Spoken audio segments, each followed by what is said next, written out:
Sabi mo, champ. Ako yung may karapatan magalit.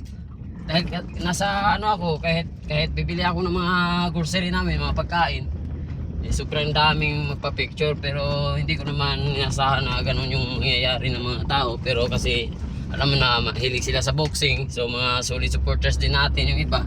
Kahit mahirap para sa akin yung maraming magpa-picture sa'yo, pero kasi tinatanggap natin yan kasi karapatan din ng mga tao na magpa-picture sa mga idol nila kasi kapag makita tayo sobrang ano nila, yung parang ano nila sa pakiramdam nila ba, putang ina si Casimiro yan, putang ina idol, angas ng Pinas yan, putang magpa-picture ako kahit magalit siya, di ba? Kahit may bibilihin tayo, hindi tayo makabili kung anong gusto nating bilhin, di ba?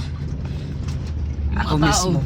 Sobrang ano talaga, sobrang mahilig talaga sila sa boxing, pero alam mo yung idolo kahit may makita tayong artista, di ba? Putang, pa-picture talaga ako nito. Ganun yung mga ano nila. Pero sa akin, hindi ko na inano yan kasi ano naman talaga yung mga tao talaga nakakita talaga sila ng mga idol nila. Kaya karapatan nila magpa-picture talaga. Woo, lupit talaga ni Boss Champ. Hindi ka ngumiti ba? Snap naman to. Yeah. Di ba? Pero okay lang yan kasi part ng ano natin yan kasi nasa sport kasi tayo. Yes. Kahit wala ka nang magawa Yes.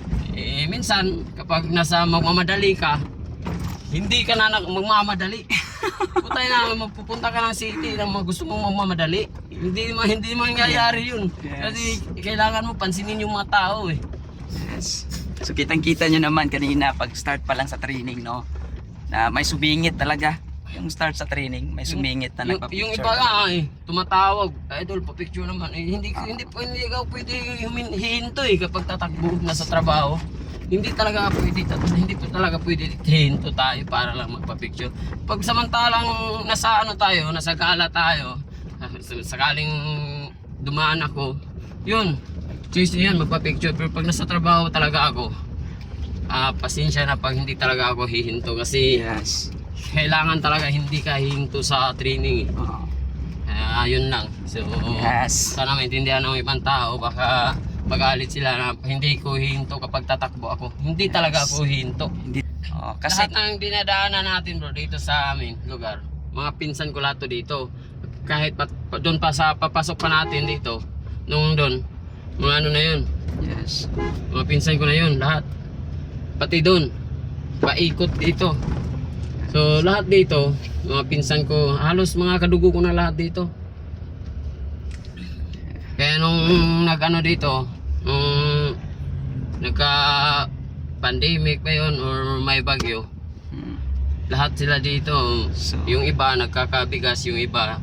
Para dito lahat, nakakabigas dito lahat sa lugar na to. Kung naalala nyo nung mga pabigas ni Boss Champ, nung truck na bigas, dito yun mga ka-Boxing Fanatics, tinutulungan niya yung mga.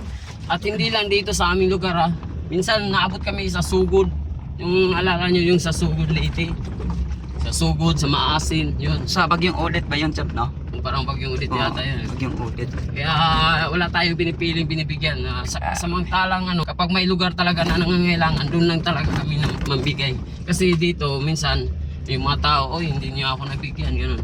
Kasi may lugar talaga na parang kailangan talaga nila yung pinakailangan lang talaga. Kasi lahat naman tayo may mga trabaho, yung iba minsan wala. Pero yun, hindi natin mabibigyan lahat. Di ba? Swerte na yung madaanan natin. So yun. Malaman ito, bahay din namin to, yun. Yan. Ito yung lumang sasakyan ko. Ito yung bahay ni Boss Champ. Ito pala yung bahay nila. Ang daming bahay, ang daming lupa, maraming bahay.